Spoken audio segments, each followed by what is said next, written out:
Ay bukod sa nagulat ang karamihan, lalo na ng mga banyagang pumusta kay Pacquiao, ay talaga namang grabe ang pagkadismaya ng mga ito na noong panahong iyon ay pinag-usapan agad nila ang ikalimang laban sa paniniwalang agad makakabawi si Pacquiao. Ngunit hindi na nga sila pinagbigyan pa ni Marquez. The fit fight for 150 millions. No more. Kaya naman dito na rin nagsimula na pagdudahan ang kanyang kakayahan sa boxing, kung kaya pa ba nitong magpatuloy pa. Lalo na't di hamak na mas bata ang mga naka-line up sa kanyang dibisyon noong panahong iyon, na sa tingin ng karamihan ay mahihirapan na itong makipagsabayan. At sa mga sandaling siya ay pinaniniwala ang malalaos na, ay kahit ang kanyang mismong promoter noon na si Bob Arum ay nawalan na rin ng tiwala. Kaya naman nagkaroon na ng kumpiyansa at lakas ng loob ang ibang boksingero na kayang-kaya na daw nila si Pacquiao, dahil sa pag-aakalang mahihirapan na itong makarecover mula sa malupit na pagkatalo nito. Sabayan pa ng kanyang edad na mas lalo pa raw ikagaganda ng kanilang resume kapag natalo nila ang ating pambansang kamao. For Pacquiao! At ang samot-saring pangmamaliit ng mga banyaga kay Pacquiao ay di basta-bastang kanyang pinagdaanan ito. Dahil karamihan ng mga boksingerong galing sa malupit na pagkatalo ay kung hindi ngunit ang hindi alam, lalo na ang mga karamihang banyaga, ay isa palang espesyal na boksingero ang hinirang na pambansang kamao ng Pilipinas. At pinatunayan yan ni Manny Pacquiao, dahil bukod sa mga laban sa boxing na kanyang ipinanalo, ay ang tibay at tapang na pagbabalik sa bawat talong na itatala sa kanyang laban. Pacquiao trying to finish it. Got 40 seconds to get it done. Na hindi lang si Juan Manuel Marquez ang unang boksingerong nagpabagsak kay Pacquiao, dahil matatandang bumagsak na rin ito sa kapwa Pilipinong boksingero na si Rustico Torrecampo noong taong 1996. Ngunit pagkatapos ng kanyang pagkatalo ay puro panalo na, at madalas knockout pa ang sinapit ng sumunod na kanyang mga nakatunggali. Malalakas yung binibitawan ni Pacquiao. Nakita mo yung kung paano mag-snap yung ulo ni Nontay. Ito, nako, medyo nahihilo na, Reka. Kinukuha sa katawan eh. Tama. Ayun na.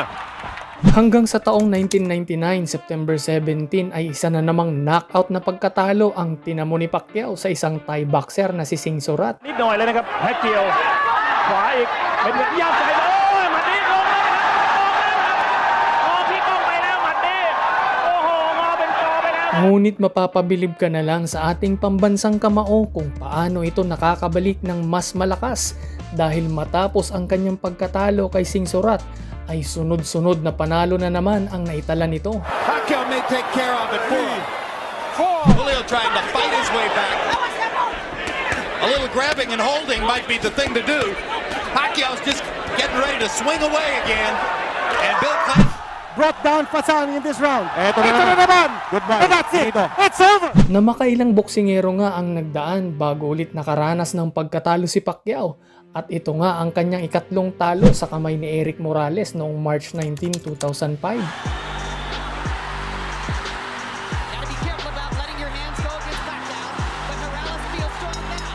Pero dahil sa nakakamangha niyang abilidad, ay ilan nga sa mga sikat na Meksikano at Amerikanong boksingero noon ang kanyang pinalagapak matapos ang pagkatalo kay Morales.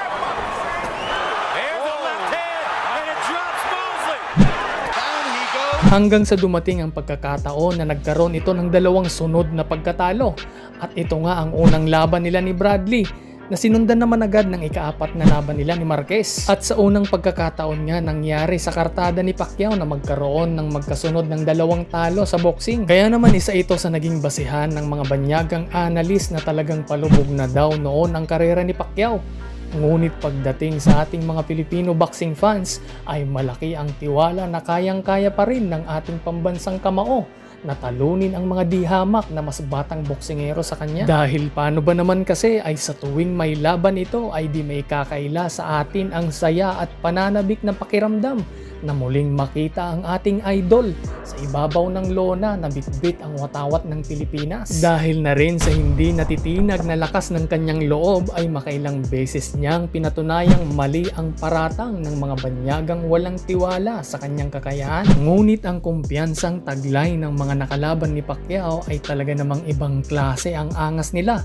Sabayan pa ng iba't ibang estilo sa pagboboxing ay tila baga wala kang makikitang bakas ng pangamba sa ating pambansa pambansang kamao pag nakakaharap niya ang mga ito. Bagkus ay madalas lang na nakangiti ito habang sila ay nasa face-off. Kaya naman ating balikan ang ilan sa mga boksingerong sumubok na pagandahin palalo ang kanilang kartada sa pamamagitan ng pagtalo kay Pacquiao. Ngunit lalo pa palang napasama at bumaba ang kanilang rating. At heto ang 6 na boksingerong inakalang laos na si Pacquiao pero... Number 6, Lucas Matthysse. July 15 taong 2018 sa Axiata Arena, Kuala Lumpur, Malaysia, ginanap ang laban ng Pacquiao versus Matthysse para sa titulong regular WBA Championship na nooy hawak ni Matthysse at kumpiyansang madidepensahan niya daw ito kontra kay Pacquiao. Na noong panahong iyon ay isang taong na bakante ang ating pambansang kamao bago ulit nabigyan ng laban at galing pa talaga ito sa mabigat na pagkatalo sa nooy pambato ng Australia na si Jeff Horn. At yun din ang nagsilbing huling promotion na top rank. Dahil na rin sa balita noon na may agam-agam ang CEO nito na si Bob Arum na baka malugi lang sila kay Pacquiao dahil sa nagkakaedad na daw ito at natalo pa kay Jeff Horn. Kaya naman sariling promosyon na ni Pacquiao at ang Golden Boy promotion ang nagsilbing bumuo ng kanilang laban ni Matthysse. At hindi nga sila nagkamali dahil kumita lang naman ito ng limpak-limpak na salapi sa kabila ng inakalang papalubog na ang karera ni Pacquiao. Patunay lamang na napakalakas pa rin ng kanyang karisma, bagay na pinanghihinayaan ni Bob Arum kung bakit niya ito pinakawalan. At ito rin ang isa sa pinakamalaking kinita ni Lucas Matthysse sa kanyang laban. Ngunit kasabay niyan ay ang pag-aakalang magiging superstar na ang tinaguriang El de Makina ng Argentina ay isa palang kabiguan ang nangyari. Ito'y matapos masaksihan ng kanyang mga fans ang hindi inaasahang pagkakagulpi niya kay Pacquiao na humantong pa sa malupit na knockout ang Number 5, Adrian Broner. Isa namang kalahi ng mga Wakanda Boys na ibang klase kung sumayaw na sobrang daldal na si Problem Broner ang nooy kumpiyansang mapapataob niya ang ating pambansang kamao dahil sa mga nakita niyang pagkatalo nito at mga posibleng kahinaan daw nito. Na isa din sa mga boksingerong naghangad na sisikat sa pag-aakalang kayang-kaya niyang pataobin si Pacquiao pagdating sa kanilang laban. He got cooked! Kaya naman magmula sa press con hanggang sa face-off weigh-in nila ay talagang labas ang angas nito habang kaharap niya ang ating pambansang kamao. At ito rin ang pagkakataon na maagaw sana ni Broner ang nooy hawak na belt ni Pacquiao na WBA Welterweight Championship. Ngunit iba ang naging kahinatnan ng inaasahan niyang best performance niya dahil sa mga sandaling naramdaman na niya ang diin ng mga suntok ng ating pambansang kamao ay napagtanto niya sa kanyang sarili na hindi niya kakayaning makipagsabayan at malamang ay nasa isip niya na baka maulit muli ang mga knockdown na kanyang sinapit kay Maidana. Kaya naman sa mga sandaling binabayo siya ng mga suntok ni Pacquiao ay wala nang ibang naisip na depensa kundi ang kapit tukong yumakap na lang para maiwasan ang nakakahiyang knockdown at umasa na lang sa puntusan. Nagaya ng ginawa ng kanyang idol na si Floyd Mayweather, ngunit hindi nga umubra ito at matagumpay na nadepensahan ni Pacquiao ang kanyang titulo na hindi naman matanggap ni Broner ang kanyang pagkatalo. I controlled the fight. He was missing. I hit him clean more times. I beat him. Number 4, Jesse Vargas.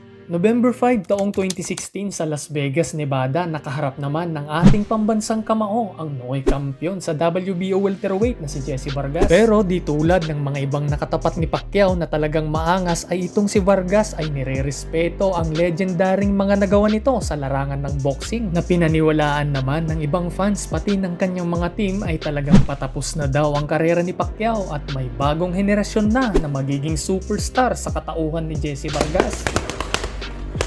Dahil paano ba naman kasi ay di hamak na mas bata ito kontra kay Pacquiao at bukod sa height and reach advantage nito ay talagang nasa era pa ni Vargas ang pagiging prime niya noon. Pero ang hindi nila masyadong pinagtuunan ay kahit nagkakaedad na si Pacquiao ay nanatili pa rin ang kanyang bilis at lakas. Kaya naman pagdating sa kanilang labanan ay binulaga agad itong si Vargas sa round 2 ng isang straight left hand sa kanyang muka na knockdown nga. Nabagamat natumba si Vargas ay nagbigay naman ito ng magandang laban hanggang round 12 ngunit hindi pa rin naging sapat kaya naman nakuha ni Pacquiao noon ang kanyang titulong WBO Welterweight Championship. Number 3, Keith Thurman. Bukod sa mga Black American na nakasagupan ni Pacquiao ay si Turman na yata ang isa sa pinakamabungangang nakaharap nito bago ang kanilang laban, na maliban sa sobrang taas ng kumpiyansa ay may halo pang pangiinsulto ang kanyang mga birada sa ating pambansang kamao, na sa paniniwalang may pagkasensitive ang mga Pinoy ay madali niya lang laruin ang damdamin at isip ni Pacquiao para mawala daw ito sa focus. At bukod sa nasa kanya na lahat ng kalamangan ay di niya daw ma-imagine kung paano ba aabot ang mga maliliit na braso ni Pacquiao sa kanya. Pacquiao, T-Rex arms. Pop, pop, pop. Ngunit hindi na nga ito pinatulan ng ating pambansang kamao at matimping nag-antay na lang na makarating sila sa ibabaw ng lona, na maagang ang sinampulan itong si Turman. Ito'y matapos tamangan ng kanyang bodega na sinabayan agad ng straight right hand sa kanyang panga, na siya namang ikinabagsak niya sa unang round, na malamang ay napagtanto niya na habang dahan-dahan siyang tumatayo mula sa pagkakabagsak niya ay pornada lahat ng angas niya, at para di gaanong mapahiya sa mga fans ay kailangan niyang bumawi. Ngunit isang malupit nga na body shot ang kanyang tinamo sa round 10, na talagang napatanggal pa ng mouthpiece para lang makahinga habang tumatakbo pa palayo, at hindi na nakabawi ng knockdown hanggang natapos na lang ang 12 rounds. He is a fast fighter. We know that. Number 2, Chris Algieri. November 22 taong 2014 sa Macau, nakaharap ni Pacquiao ang isa namang boksingerong napakatangkad na si Chris Algieri, na nooy wala pang talo at isa rin sa mga naghangad na mapapaganda ang resume pag natalo niya si Pacquiao, na makikita sa face-off weigh-in nila na talagang napakalayo ng lamang ng size advantage nito. Kaya naman mas lalong naging kaabang-abang ang laban ng ating pambansang kamao, dahil sa tuwing nakakatapat ito ng matatangkad na boksingero ay talaga namang nakakamangha kung paano niya nadodomina ang mga ito sa kabila ng mas maliit niyang kaanyuan. At ito nga ang nangyari kay Chris Algieri, na makailang beses lang naman siyang pinabagsak sa kanilang naging laban, na may pagkakataon pang halos awatin na ng referee ang laban dahil hindi na nakakasagot sa mga agresibong kombinasyon ni Pacquiao. En algún momento está esperando quizá que Itinanghal nga na panalo ang ating pambansang kamao, at ito rin ang naging unang talo noon ni Algieri sa malinis niyang kartada sa boxing. At ang number 1, Brandon Rios. Matapos nga ang pagkatalo ni Pacquiao kay Marquez ay halos isang taon ang inabot bago ulit siya nabigyan ng laban. At si Brandon Rios nga ang nagkaroon ng pagkakataon na mas lalong ibaon pa sana si Pacquiao mula sa pagkakatalo nito at di na makabalik sa boxing. Kaya naman naging ganun na lang ang kumpiyansa niya, dahil malamang makailang beses niyang pinanood kung paano tinalo ni Marquez si Pacquiao. Idagdag pa niya ang kanyang sariling abilidad na mas lalong nakapagpalakas ng kanyang loob, na maging ang kanyang team ay medyo nasobrahan nga rin sa pagkaangas, sapagkat mismong coach ni Pacquiao na si Freddie Roach ay di rin nila pinatawan, dahil kanila pa itong pinatulan na kahit na alam nilang may kapansanan ay nagawa nilang sipain sa maliit lang na di pagkakaunawaan, na imbes naman na awatin ito ni Rios ay hinayaan niya lang at patuloy sa malakas niyang pagtawa. Kaya naman pagdating sa kanilang labanan ay hindi ito pinalampas ni Pacquiao, na ginawa niya ng panchimbag ang pagmumuka ni Rios sa buong 12 rounds. I wish our own congressman. Bagamat nag-iingat noon ang ating pambansang kamao kaya marahil di niya napabagsak si Rios, pero kung nagkataon na mas maagang nakatapat ni Rios si Pacquiao ay baka mas malala pa ang kanyang inabot. Pero ganun pa man ay di niya pa rin nasabayan ang bilis ng mga patamang suntok sa kanya. Kaya naman pagkatapos ng kanilang laban ay mangiyak-ngiyak itong in-interview, dahil malamang ay di niya akalaing binugbog lang siya ni Pacquiao ng ganun. Oh man, it just hurts. It hurts deep down inside because I tried. Comment lang mga bro, at huwag kalimutang i-like at mag-subscribe na rin para lagi po kayong updated sa mga upcoming videos pa po natin.